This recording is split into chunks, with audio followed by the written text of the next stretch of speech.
Hey, Sarah, Metal Theologian. A little impromptu video here.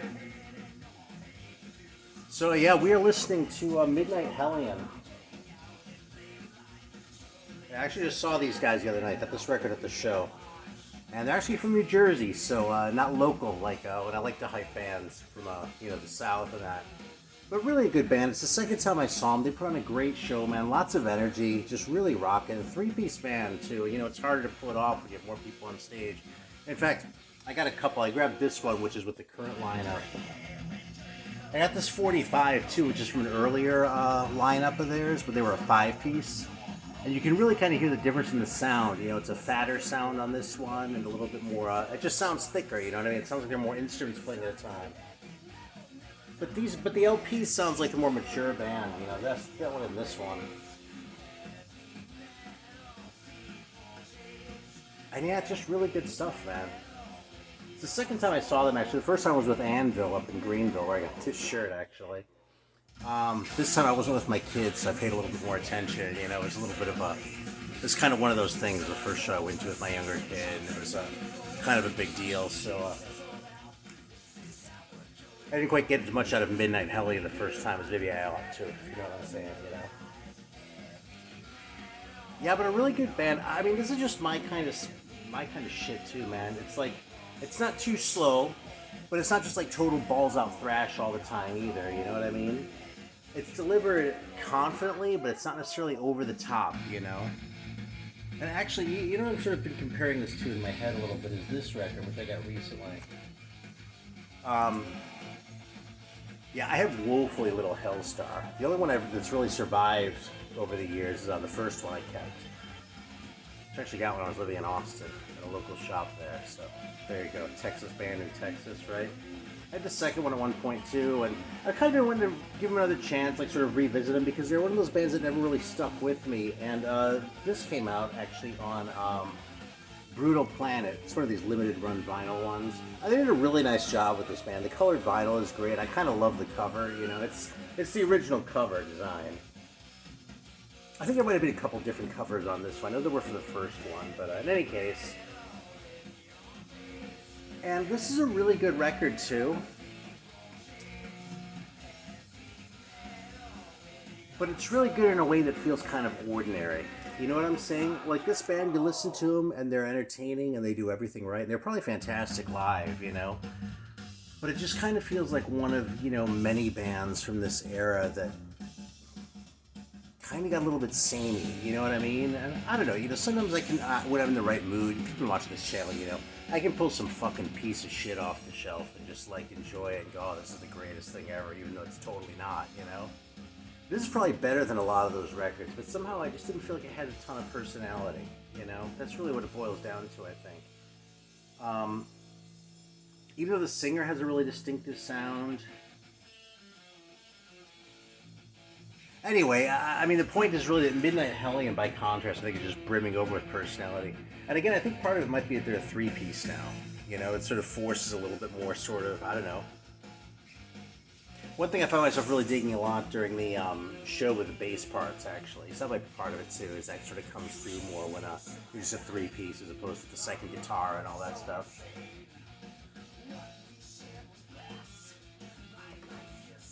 Anyway, they're not a brand new band. Not exactly ancient either, but they've been around more than 10 years, I think, so. I'll try to remember to put a link to their Bandcamp down below in case you're curious to investigate more, because I'm definitely happy to support these guys. It's a great band. I mean, look at this fucking cover, too, you know? Like, how can you argue with that? Note how long the cat dudes, note how long his arms are. That's kind of my favorite thing about it. So good. Like, that's what I expect from a metal album, you know? Yeah, awesome record. This one's 2022. I think this other one's 2018. I'm sure you can listen to these guys for yourself online. 2016 and 17 is came out 2018. Okay, fair enough. Anyway, man, that's some good shit.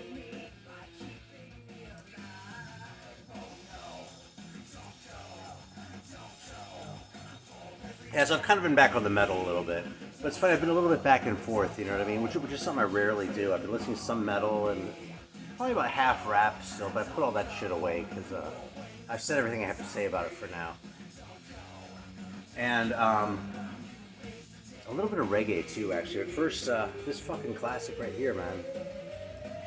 I don't know what it was. Someone was talking about this. I think it was some YouTube video I was watching or something, and people were talking about this record, and I was like, man,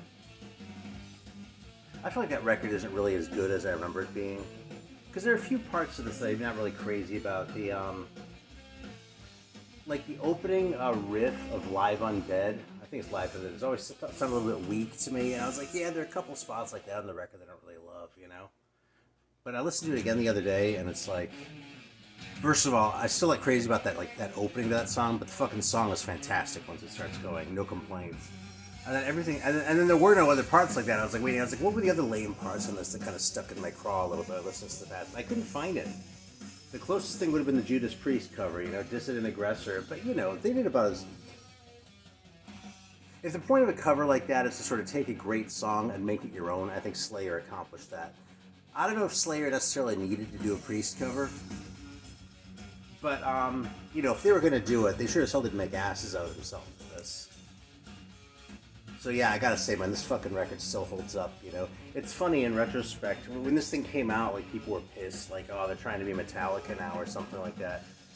And I haven't heard anyone say that in about 30 years.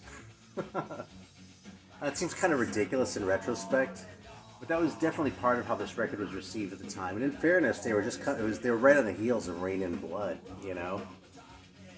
Which is, I mean, it's probably still my number one record of 1986. Absolutely one of the greatest records ever. So how can you beat that? You know what I mean? And I suppose it's appropriate to Slayer's stature that they can make a record that's a couple steps down from that, and it's still a 10 out of 10 record. You know, I mean, that just speaks to how great that other record was. It just transcended like that kind of a rating system even. Because this is really an absolute fucking classic record, man. And what a great cover too, man. Yeah, so there's an obvious one. Here's another one I'm trying to give another chance to. That is a totally different vein. Okay, so we went from like the really good shit there to the maybe not so great shit. But you know, there's some people I respect. Notably, Dan, who was on Metallurgy with a couple weeks ago. He's a big fan of this record, and I've heard other people say that they really like this record too. And I always thought it was kind of. I always said second rate. Second rate's kind of okay. I always thought this was more like third, fourth, fifth rate, something like that. Definitely sort of an also ran. So it's one of those I sort of wanted to come back to and give another chance to because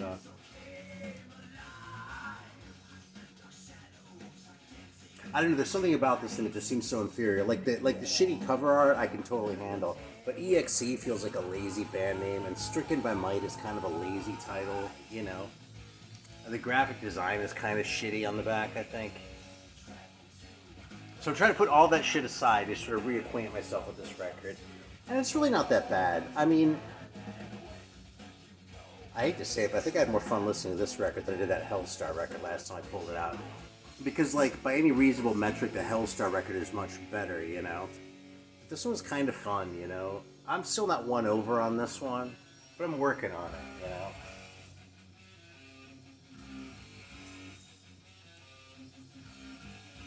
Yeah, this one by contrast. Fucking Victim. Power Hungry. They made another record, which I actually don't have, but you guys are from San Diego? I'm pretty sure I got this at Amoeba Hollywood. Look at these fucking guys. That's funny, they really look a little bit old for this, you know? But this is a good fucking record, man. It really is. Like, it looks kind of corny, like it might be sort of a glammy thing. It's really not. Like, there's a little bit of glam in the songwriting, but they fucking deliver when it comes to the actual, like, presentation, the playing.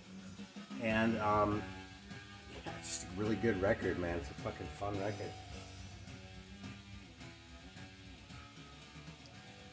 Yeah, even like this, you know, sort of ballad at the very end is go all lame and shit, Aaron. You know, it seems like, oh shit. Here comes the soft shit, but they don't completely wimp out or anything like that. You know, there are all these sort of obvious pitfalls that a band like this might fall into. These guys just managed to avoid them. This is really kind of a record that punches above its weight, and it's like 83.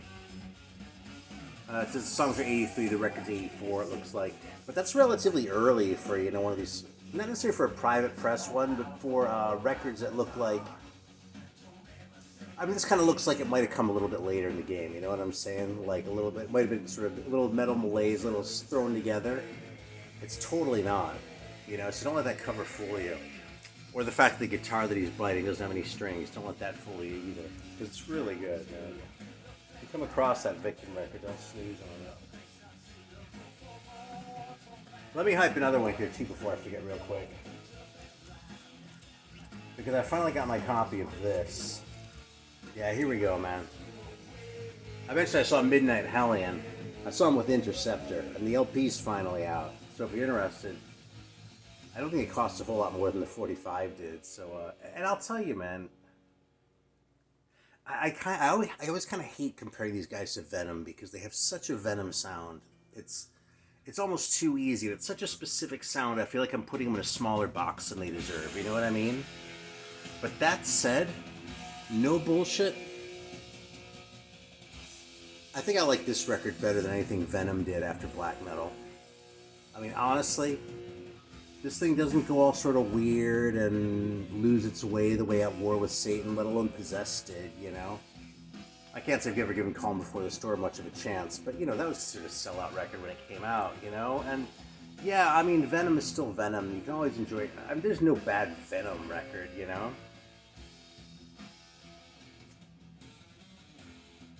I saw them in, like, maybe 2006 or something like that at the Fillmore in San Francisco. And it was really just Kronos, right? But it was fun, dude. I had a good time at the show, you know? They sounded good and everything. But if you want to sit down and listen to a Venom record, and, like, if you listen to, if like me, let's say you sit down and you listen to Welcome to Hell. I go, God damn, what a great fucking record. I want some more. So you put on Black Metal. You go, also, fucking great record. I kind of wish it were just a little bit more like Welcome to Hell, but still great on its own terms and, you know, close enough that I'm not going to bitch. What do I want to hear next? This is what you want to hear next, man. So we'll see what happens with these guys with time, you know what I mean? It's their first album. They're young. It's a long way to go. I know they're sort of trying out some different things. They're doing some experimentation, trying to sort of build on the sound a little bit. I want to see where it goes. I'll be really interested to see where it goes. I mean, I'm fucking here for it. But in the meantime, this record, man, I'm just going to put it on for a minute. I'm hyping it so hard. You just need this record in your life more than you realize.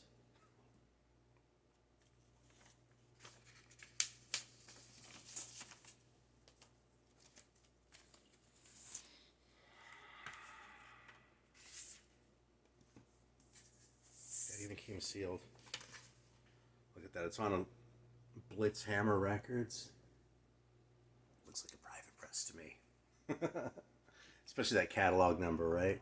I feel that BHR1 was the 45. I'm not going to get up and check right now.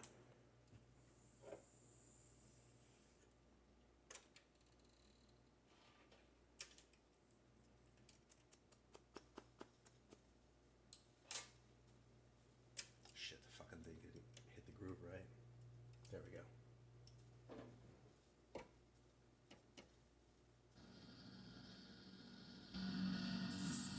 There we go.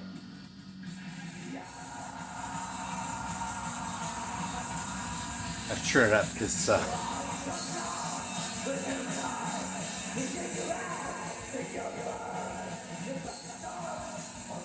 dude, this is so good. The fucking bass sound is all there.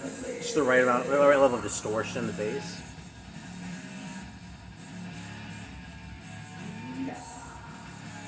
It's so good, dude. I can't believe these fucking guys are local.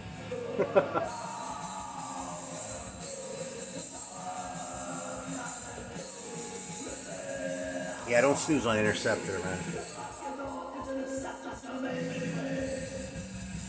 So since we're on the topic of the harder metal now, so I was on Metallurgy a couple weeks ago talking about Swedish bands. It's funny, I felt like woefully underqualified for that show compared with Alan and Dan, because they're like the experts on this shit. I love Swedish metal, and I'll sit here and talk about Swedish magic all day long and shit, but I'm not that kind of an expert on it, you know?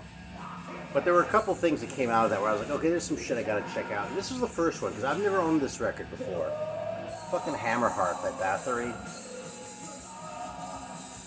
I tend to think that Bathory's a little bit overrated. I mean, I understand the influence on black metal, the Viking metal thing, I get it. I like Bathory. I think one of the virtues of Bathory, at least the early records, they tend to be nice and short. But I never really got sort of that level of hype, like sort of just the massive like volume of love that they get in certain quarters, you know? I mean, if the black metal weenies love them, no surprise. But it's not just the black metal weenies. It's like everybody seems to love Bathory except for me. And people who are just like totally on the glam wagon and shit. In which case, that's fine. They're doing something different, you know?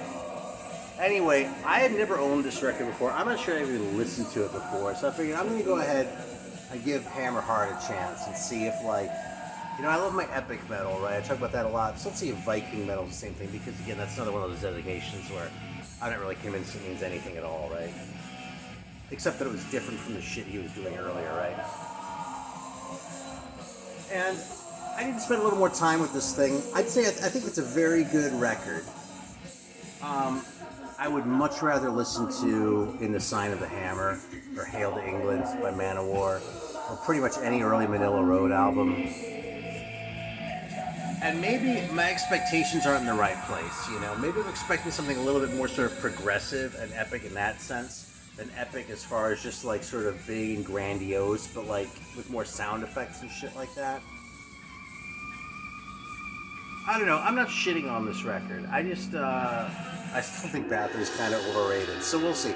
Maybe I'll come back in a couple weeks and go, oh my god, Hammerheart is the greatest fucking thing ever. But I don't really expect that to happen. There's another one that came up on that show, though, which, yeah, so they dropped a whole bunch of names that I didn't necessarily know. I mean, I knew a lot of them, right? But some of them, like some from off comps and shit, I didn't necessarily know. But there was one that stuck out, and I just had to go check them out because the band name was just so ridiculous that I couldn't resist. That was fucking Act. Hey, you see those guys? Those guys thought it'd be a good idea to call their band Act. I don't know what the hell that's even supposed to mean. But you know something? This record is great. This is like, I guess some demo shit. These guys never put out an album in their day, and this is a Cult Metal Classics one. They've been doing a lot of this kind of shit where they'll go and like dig shit up and put it out. You know, sometimes it's more than you need by a band. I really want to get that Onyx 45 someday, and I'd settle for like a 12-inch version of it. But a 2-record set with like everything they ever did just feels like overkill. You know what I mean? I sort of struggle with that a little bit. But now with this fucking Act record, man, it's 8 songs, so it's in and out. It doesn't like overstay its welcome. It has a ton of punch. It's just really, it has really good musicianship. It without being pretentious. The songs are just complicated enough to keep them interesting without going like full-on prog or anything like that. Yeah, it's 84. I mean, this is pretty much everything you want in a fucking record. That's a metal record from 1984. So yeah, very enthusiastic praise to Act here.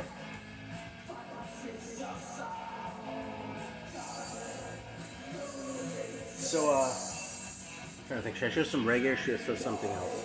We're going to go in a completely different direction right now for a minute, though, man. Trying to make sure I don't lose my innards again here, because I tend to do that. So we're going to do a first listen on one that came in the mail just the other day, and this one is kind of a big deal, but in a completely different way. Because this is not a metal record at all. This is actually by our very own here in the community. I think some of you know Louis Golden. He put out this record. It's all original stuff. I was gonna say it's almost all him playing, but it's not. He has people helping him out. But it's like a lot of backing vocals, bass, drums. I don't know. You know, I don't get all hung up on like the technical aspect. Louis can tell you about all that shit. Anyway, I've heard a lot of these songs as we're sort of going through. But we're gonna bust this open for the first time, and let's just get this out of the way. I think the band name is off. That's okay, because you know something? We actually talked about this a few times, and like, all my suggestions were just like really stupid sounding metal names. So, that would have been inappropriate because this isn't metal at all. This is more like.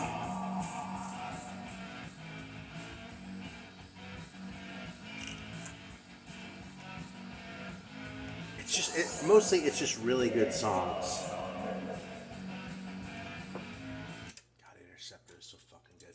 It's really good songs. You know what this reminds me of more than anything is the Mice, who I've kind of hyped before. The Mice from Cleveland, from the second half of the 80s. And I don't know, who would the Mice remind you of? Maybe a Big Star. You know, it's really that sort of vein, you know, that kind of like definitely focused on the song, but with enough sort of, I don't know, just a lot of character, a lot of personality, and really good hooks. I mean, in a way, if there's one thing that blows me away about the songs that's from what I've heard, it's that every single one just kind of stays in your head. So we're going to put this on for a minute. If you're just here for the metal, man, you might be pissed in a couple seconds, but I swear this is a really good record. Oh, and by the way, I copped to the fact that I didn't like the band name. Let's just acknowledge who this looks a lot like the Mick Jenkins Waves record, which is a really good record too. But this is Sharon is Karen, which is basically Louis' band. And I don't know how, I think he did 200 of these, but it's not a whole ton of them around. So I don't snooze for too long, you might miss out. Apparently he was on the Jazz Bums a couple weeks ago and moved a bunch of them. But there's still some around, so I'll leave a link for this one too. If there is a link, shit, I better check.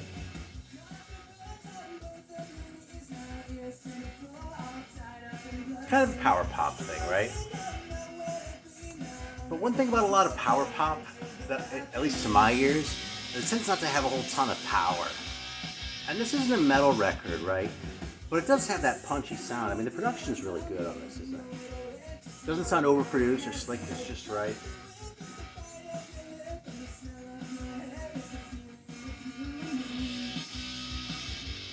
Needless to say, I have no idea what the lyrics are about. I don't care. I mean,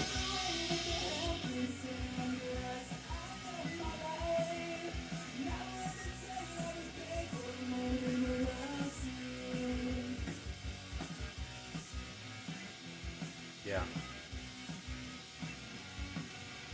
No, I'm just really impressed. This thing seemed to come together really quickly too, which is kind of amazing to me. I mean, it's not like I can write a fucking song. And I liked it enough that I actually got a second copy. I want to send one to Spencer in Seattle. I think he'd be really into this.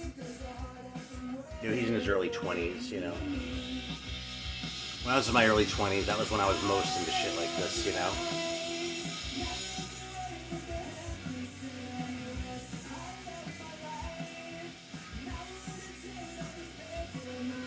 I'm trying to think of who else I can compare it to. I mean, it reminds me of the Mice more than anything else, but you know, I don't know, would it be too much to say I think it's holds its own with like Television? Television, the record was a little bit more, had a little bit more variety as far as sort of the song construction, that sort of thing, and more of that kind of quirkiness. But it also had Tom Verlaine's fucking vocals. That guy sounds like a tool, man.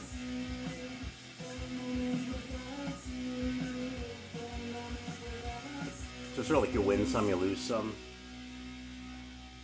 I wouldn't really compare this to Richard Hell. I don't know if I'd really call Television or Richard Hell power pop anyway. But this blows away. I mean, I don't know who else you compare it to. The Shoes, maybe? The Flaming Grooves?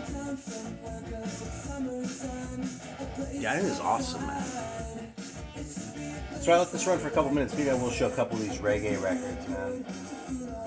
I'm busting out the classics. As I'm wont to do, and I'm going kind of casual with it.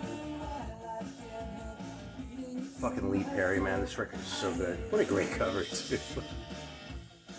Like, it looks cheap, but it looks cheap in exactly the right way. This is The Good, the Bad, and the Upsetters, and like, there's the original one on Trojan. This is actually a completely different record. I guess he didn't like the one that came out in Britain, so he put a different one in Jamaica, which is this one, which is a lot weirder. The other one's good, too, but this one is definitely weirder, you know? And I mean, weird is what Lee Perry's all about, right? Lee Scratch Perry. Yeah, this is another all-time favorite, man. Bald Head Bridge. This is probably my favorite Culture record. I'm a pretty big Culture fan anyway. 2/7's Clash was the one that really hooked me, but Bald Head Bridge is the one that I reach for most often. I really have been reaching for the most often for like the last 20 years or something like that. Absolutely great record. This looks like a Jamaican press with that kind of crappy print job, doesn't it? Like solo graphic printers didn't necessarily do the best job.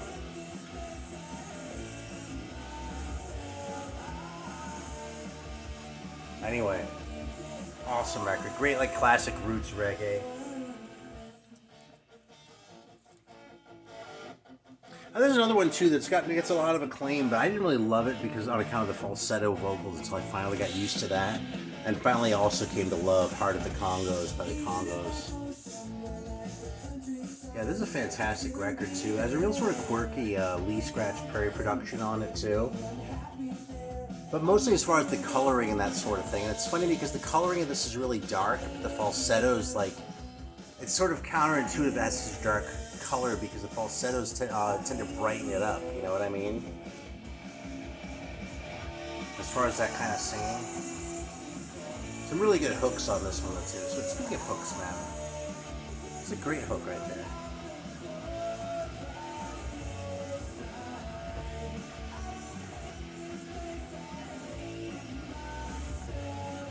Yeah, you know, we're here to champion the underdogs, man. So we've got to talk about a little bit of reggae. We got to talk about Interceptor, and we've got to talk about Louis. All right. So what are we going to close it out with here?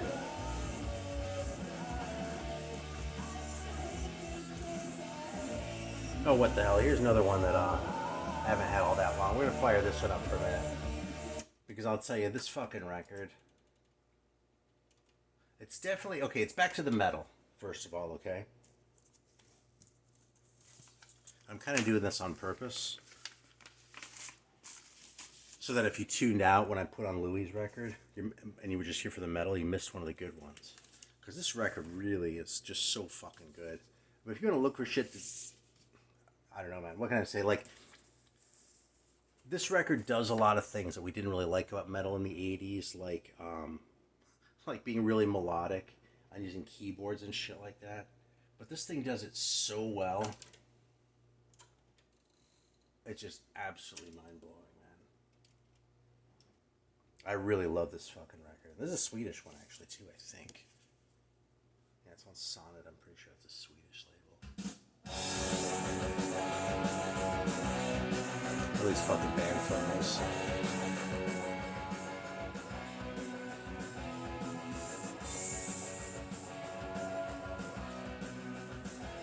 By the way, when I'm busting up the reggae, this always comes out too.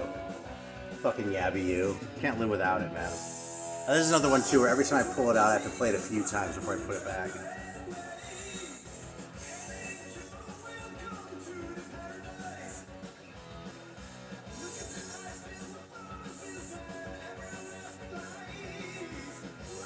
See those keys add some color in the background there without sort of getting in the way?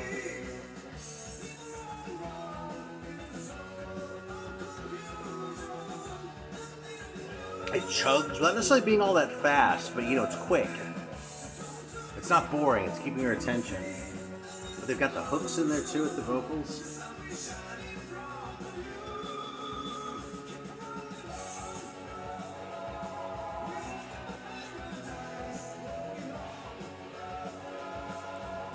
Those backing vocals too, man. How can you resist? Such a gem. Fucking universe, man. As far as I know, this is the only record they made. I think that's about all I have to say today. Yeah, don't snooze on any of this shit. Some really good ones in here tonight, man. A lot of maybe like local acts, but don't snooze on them. Just some good shit. And this universe one, it's tough to get, but someone's bound to reissue it eventually. Just keep your eyes open.